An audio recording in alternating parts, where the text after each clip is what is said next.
What did you guys do yesterday? Was it the players were off? Did you guys get some time off, or were you guys working on? Yeah, slept in a little bit, but then came into the office and tried to get ready for just get prepared for the week and get a little bit ahead on future schedules. What does sleeping in look like for you? Like 8 o'clock. Oh, that's pretty good. That is sleeping in. And then this is like 5 days in a row. This weekend on Wednesdays closed and Friday's family nights. It used to be the way it was all the time back in the day, but I don't remember necessarily a lot of 5 days in a row. You know, in this day and age, how will you handle this week? And was that at all a concern that maybe you didn't want to go that many days? Yes, it was, and that's why I think we got to be very careful about how hard we're going each and every day. Today's going to be a little bit of a shorter practice. Tomorrow we'll elongate that. Then Wednesday is going to be all jog through. So that's why we closed it. And again, I think it might be a little bit boring for everybody. Thursday we'll crank it back up again, and then obviously Friday is family night. So it is going to be a little bit of a grind on our guys, but that's why it's so important for these guys to take care of their bodies and doing everything they can, whether it's the cold tubs, whether it's getting massages. And our guys we've got a pretty good crew in terms of guys being responsible like that. Even if it is kind of a lighter day they're thrown in between, have you had data maybe from your first couple of years to suggest that they could take a longer stretch of time on the field?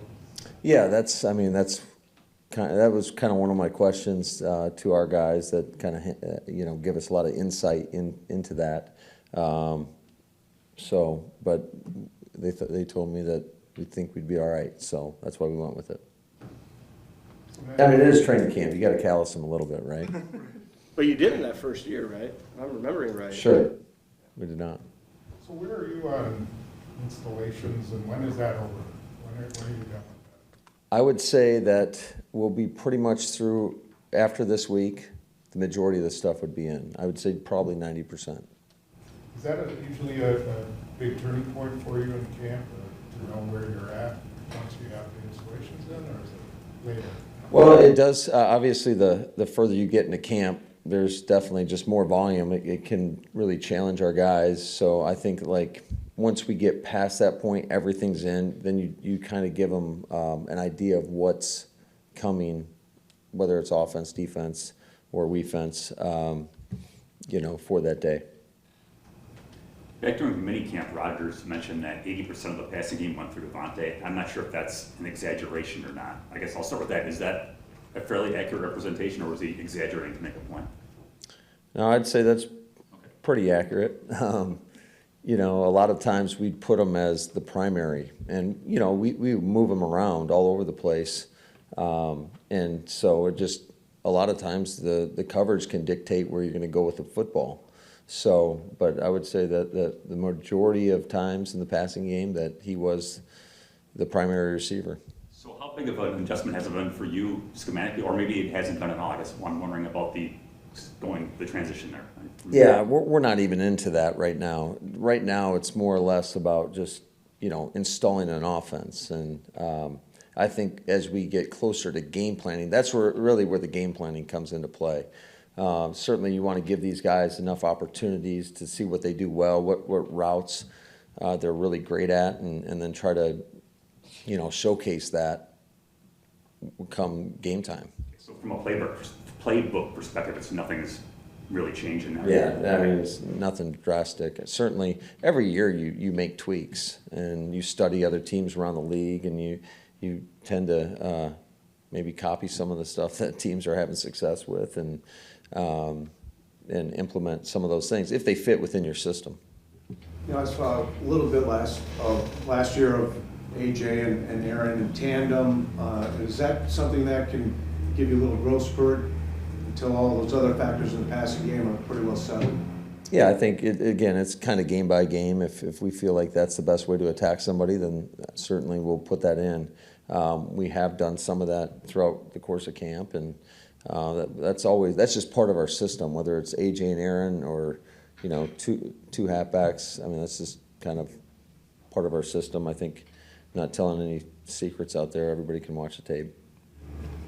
How has Steno kind of acclimated to being in charge of the entire offense. I was watching him with the twos the other day when you guys split up. It's an interesting change for a guy who's been so focused on the offensive line. Yeah, no, he's done a hell of a job. He's really intelligent, and so he spent a lot of time this offseason really studying the passing game, and he's made some very great suggestions along the way. So again, really smart guy. He's got a future as a play caller, no doubt about it in my mind, and beyond that as a head coach.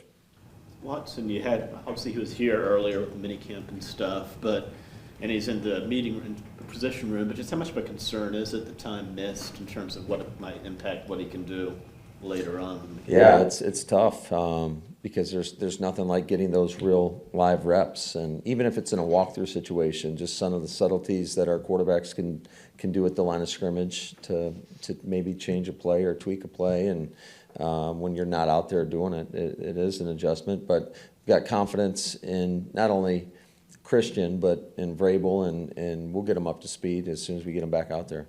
Matt, how have you seen some different lineups in an effort to keep job, Eric Stokes, and Soul on the field at the same time? What is the value of just having that trio together on the field? Well, all three of those guys are in my mind, elite players, and they're super versatile, like in terms of whether they're in the slot or outside. I think they've got the skill set to do it all, and they're intelligent guys that can handle it. And how have you seen Runyon sort of come along over the past year and just kind of settling into that left guard spot now?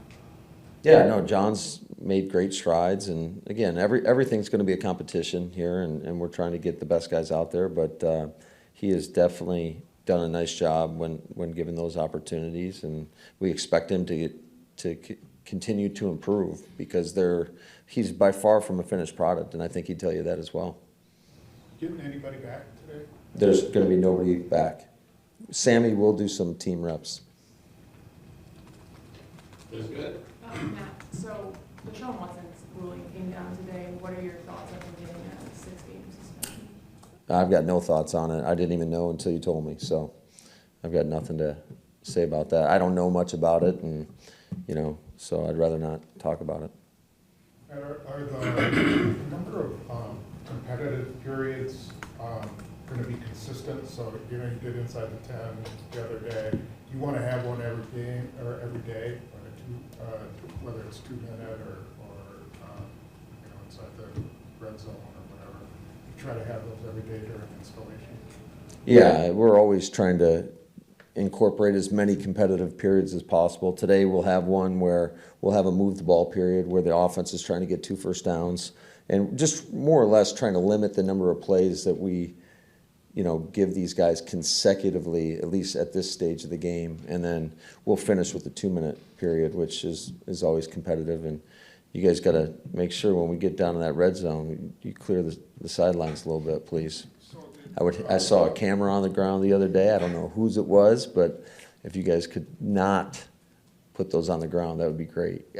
Not only for your equipment, because I know those are expensive, but more for our players.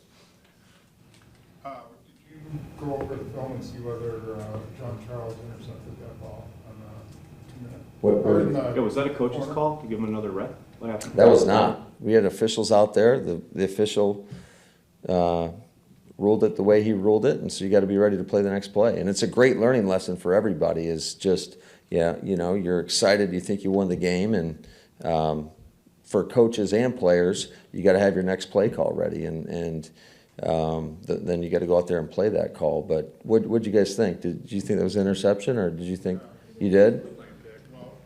Thank God you're not an official. He was definitely out of bounds. There was a slight bobble there, and he didn't get that second. Oh, there was not a slight bobble. There was a bobble. I'll send you the film if you don't believe me. No. Didn't you see? We had 4 officials out there. You didn't see old Larry back, huh?